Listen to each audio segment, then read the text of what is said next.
ever wonder how much it costs to own a 65-foot yacht and island hop the Bahamas and the Keys? Well, stay tuned and find out. One look in your eyes and I find it. When you leave in my mind I rewind it. When you got it this good, you don't fight it. Now, those of you who watch our channel probably know that each year we post a budget video where we detail every single dollar we spent owning our boat. And that includes our owning it, operating it, and our trip to the Bahamas and the Keys and everything included. Now, we did skip last year where we created a video that was a comparison between owning a yacht and owning a vacation home. So if you have an interest in that, check out our channel. It's about a year ago we put a video together, and it's a pretty good video, I think, anyway.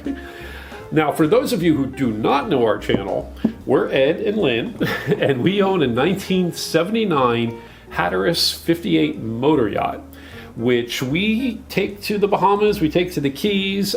We typically bring her back to Philadelphia every year, although this past year we left her in Titusville, and I'll get to why we did that in a moment. But each year we put together this video, and we're going to show you the cost of just owning the boat, the cost of taking the trips that we take, and then the cost of everything combined, and we'll compare it to previous years to see whether we're spending more or less in 2023 than we did, say, in 2021. Okay, so let's get to the first slide. Let's roll. Okay, well, you can see from the slide that the biggest expense we have owning the boat is our home marina.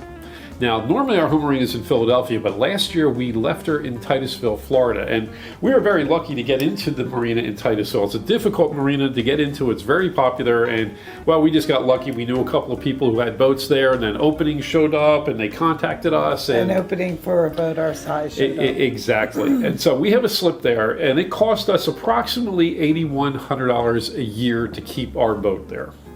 Now, the next biggest expense we have is insurance.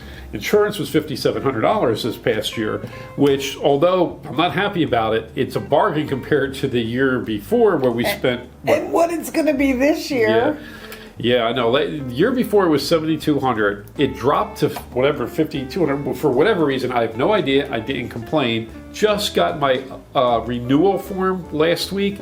It's going up to $8,100. Youch. Yeah, so I think we're going to shop it around. Now, we had considered shopping around before, but the problem when you shop around and try and get a new insurance company is they require you to get a new survey. And a survey on our boat could cost like $1,500. So if you're not saving a lot of money, you're hard pressed to go and spend $1,500 to save, $2,000, say. Yeah. Anyway, we'll see what happens. We'll check in next year for our budget video, and you'll find out whether or not we found a different insurance company. How that turns out. Okay. Now, the next item we have is repairs. Repairs, boy, they go up and down depending on the year. Now, $1,600 and some dollars is kind of high for repairs if you consider it just what happens at the marina. But the biggest part of that was we replaced the floor in the aft cabin of our... Good. Well, not the aft cabin, the aft of our boat. Yeah. Well, we kind of call it our dining room, but it's the back of the salon. It's the aft. Yeah. Aft deck. Yeah, it used to be an aft deck. Now it's enclosed. So we put new flooring in there, and the cost for that was a little over $1,000. And, you could consider that more of an improvement, but the old bamboo floor was kind of falling apart, so I kind of listed it as a repair. We did some other minor things that were repairs too, and it came out to about $1,640. And we did that ourselves, which saved a considerable amount of money. Yes, we installed the floor ourselves, we removed the floor ourselves. Easy. Yeah, and we do almost all our own repairs and maintenance whenever we can, and that saves a lot of money. So it would have been a lot more to put in the floor. Now, the next thing we have is cleaning for $1,500. And that's something we didn't have to do when we kept the boat in Philadelphia. We cleaned the boat ourselves. But what this cleaning is... But this cleaning is not the outside. No, this is bottom cleaning. This is scraping barnacles off the hull. And although we could do that ourselves, I'm not doing that myself. So we pay a service, $150 a month to come out, and they clean the bottom of the boat. They do a good job, very thorough. They send us photos. Premier Boat Cleaning Detailing. I'm not sure exactly what they're called. They're down in Titusville. Very friendly, very good. Yeah, so We're pleased. that's an expense we have in Florida that we did not have when the boat was in They Philly. take care of our zincs too. Yes, they'll replace the zincs and all that, and they'll let us know how the bottom's looking, how the paint's looking. So, anyway, $1,500 for cleaning, and then $400 for supplies, and that's just miscellaneous things we need, like an oil change for the year, maybe some Raycor filters. Just minor things like that came to about $1,400, and that gives us a grand total of $17,340 to own this boat and keep it in a marina. And that's actually a few $1,000s less than we spent in previous years, and I think that's mostly because the marina is a little bit cheaper, and I guess also our insurance went down, so that's why it's a little cheaper than it was before. This year. Okay. So let's move on to the next slide, which talks about the cost for our trip. And as I have mentioned, the trip was about 2.5 months long this year. Sometimes we do 3 months, a little bit more. We cut it a little bit short this year. We went to the Bahamas, we did the Abacos, we did the Eleuthera chain, we did the Exumas, circled around, went down the Keys, spent a week or so in Key West, came back. So that was, I think the whole trip was about 2.5 months. And during that trip, we spent $8,844 on fuel. Not too bad. The fuel prices were down a little bit this year, and so yeah, hey, it is what it is. You need to move a big boat. It costs money to move a big boat. Because it doesn't have sails. No, it does not have sails, and we're not going to row it. But if we have to, we could. No, we couldn't, actually. Since I know people are going to ask what I'm drinking, it is a Scotch. It's a single malt Scotch, and it is the Balvenie 14-year Caribbean cask. And yes, it is very good. Let me smell it. It was a gift from my cousin Gary for Christmas, and Smells like dirty socks. yep, Scott would enjoy this. Okay. I don't drink scotch. Where were we at? Okay. Transient slips. We spent $9,910 on transient slips. More than we would have because we had the generator problem. Yes. So kind of forced us into marinas. Yeah, which wasn't a bad thing because we got to experience marinas and places that we normally would not. Yes. So, the generator, we blew the water pump on the generator, and we had planned to anchor out a lot more in the Eleuthera chain and Cat Island area. And because we did not have a generator, which means we do not have air conditioning. Coffee. Well, we can do coffee off the lithium, but in either case, we can't really charge things very well without a generator. We only have the solar, and of course, if we're running the boat, I guess we've been using the alternators. But in any case, we decided without the generator, we're not going to suffer and anchor out in the heat and all that. So it worked out great. So we spent much more times in marinas than we normally would have, but we had a fantastic time. We loved Cape Eleuthera Marina. We spent about 4 or 5 days there in Cat Island. And so anyway, it was still a lot of fun, but we spent more on slips than we planned to. Next was repairs, $650. And, well, although we had a lot of things go wrong this year mechanically, the repair costs weren't that much. Because the only people that could fix them was yous guys. Because we're in the middle of nowhere. Yeah. So when you're in the middle of nowhere, you kind of have to fix your own boat. So we did that for the most part. I did pay a guy to replace the fuel pump for me in Nassau. And that's because I really didn't have the proper tools to do it. And I was afraid that if I got it off, I may not get it back on again. And I just thought, forget it. Let me get a guy who knows this and has done it a dozen times. And it was well worth it because as soon as we came into the marina, he was right there to fix it. Yeah, so that cost $500. So $500 out of the $650 was just paying a guy to replace the fuel pump. I already had one, so we didn't need to buy it.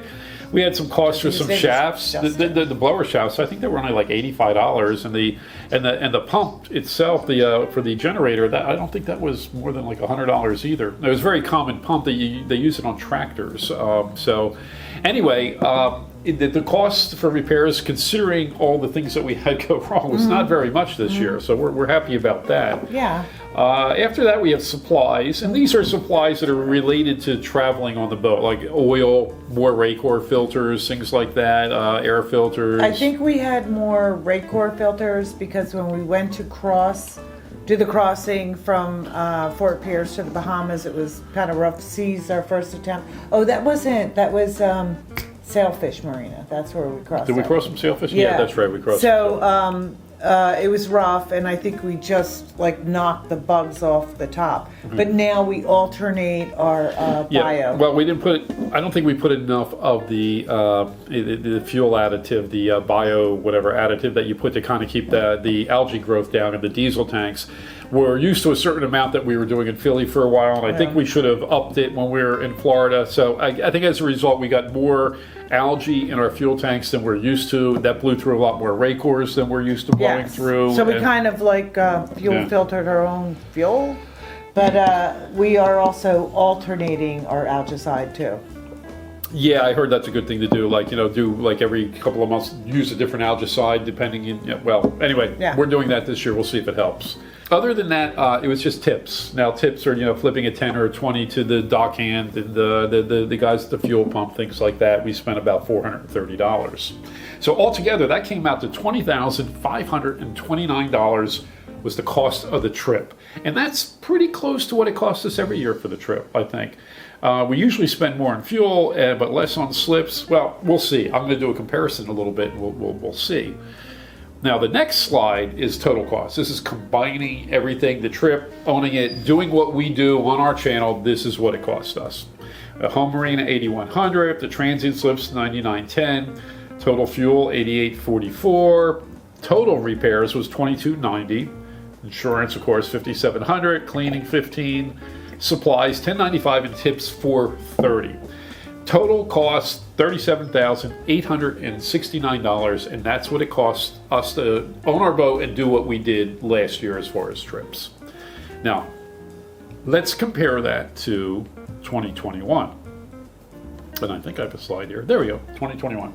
Okay, now, as you can see, our home marina actually costs a little bit less in Titusville than it did in Philly, about $1,400 less. Transient slips, we spent a lot less on transient slips. The main reason for that is we're not going back and forth to Philly, and usually during the ICW we tend to stay at marinas. And so our transient slip fees were much higher in 2021. Fuel costs, of course, were way higher. Look at that. That's like $8,000 higher at least. And that, again, is because it's 1,000 miles from Philly to Florida, and from Florida back it's another 1,000 miles. And we get 0.75 miles per gallon. So, as you can see, that it was a lot of fuel. And I think the fuel prices were a little bit lower this year as well. Yes. And this coming year, I know they're going to be lower too, so I'm looking forward to that. I'm waiting for diesel to drop at that respectable price it was at. Well, it wasn't too bad. The last place we got it at was $3 a gallon. And we, that's not, especially in Florida, or was it $3.95? Anyway, it was something reasonable, almost like it was before COVID and all that. And I think this year it's probably going to be back there. We'll see. I hope so. Okay, our insurance costs dropped too. I don't know why. Who knows? Didn't complain. They just dropped them from $7,200 to $5,700. Yeah, we didn't ask them. Yeah, who knows?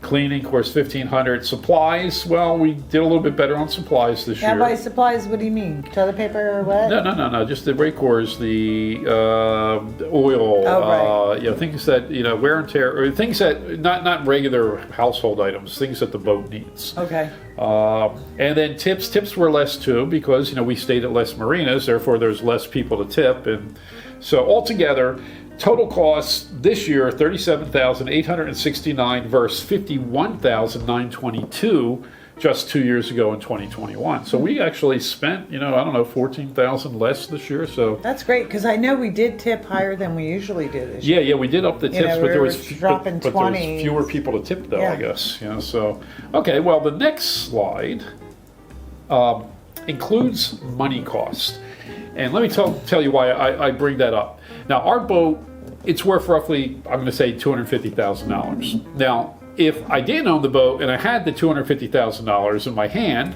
I can invest that and maybe get a half decent return, 6-7%, and that might bring in about $15,000 a year in income. And that's something you need to consider because, you're doing something with the money. If I don't buy a boat, I'm going to do something with it. And the fact that I'm not using it as an investment, well, that costs me money, so it's money costs. Same thing would be true if we didn't own the boat and if, say, we took out a mortgage for the boat.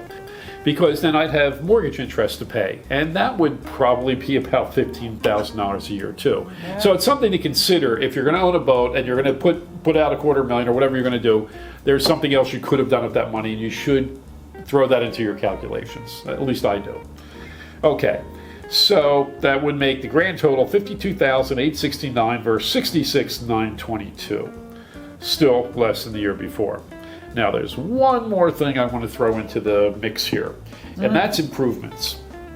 And we don't always do improvements, but most years we do something. We pick something to make the boat better. We try to, because we're only stewards of the boat. Yeah, so we try to. This year that passed, we bought a new anchor.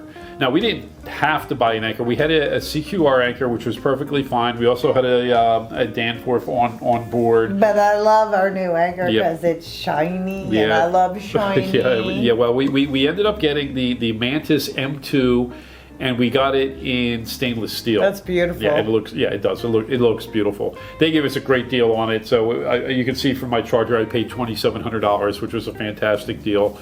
And but we love it. I'm not just pushing it because they gave me a deal. Oh no, it locked everywhere, and we were through rough seas because. Yeah. No. Long story short, it held well. Anchor kicks ass. We love it. We love it. So anyway, but we try to do something to improve the boat every year. It might have been we did the flooring, but I did call that a repair. Sometimes we put new carpeting in, or this year we're hoping to replace the furniture in the salon. I think that's the next thing we want to do. So you got to keep updating the boat and things like that. If you want it to maintain value, you should do that. And maintain value is something I wanted to bring up too, because one thing you'll notice I did not put on any of my charts here is depreciation. And a lot of people will comment on, well, you should have put depreciation, your boat's going to devalue. Well, no, because my boat's 4 years old and it's not devaluing. In fact, it's probably worth more now than it was when I bought it 6-7 years ago. Not because it's a Hatteras?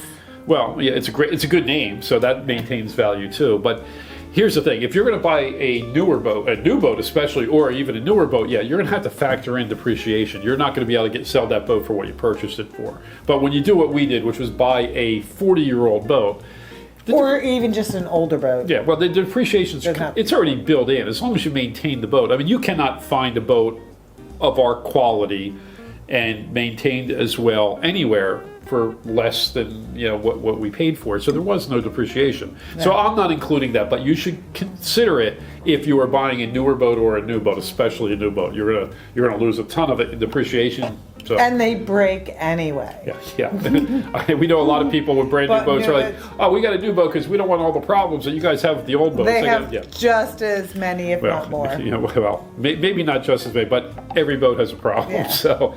Okay, well, that's our total cost for 2023, and I think that's all we have to say about that. Mm-hmm. So, if you have any thoughts, leave a comment, and be sure to like, subscribe, ring the bell, join Patreon, and hey, be sure to follow us this coming season. We're going to go out to find different places in the Bahamas, I guess. Who knows what the hell's going to happen, right?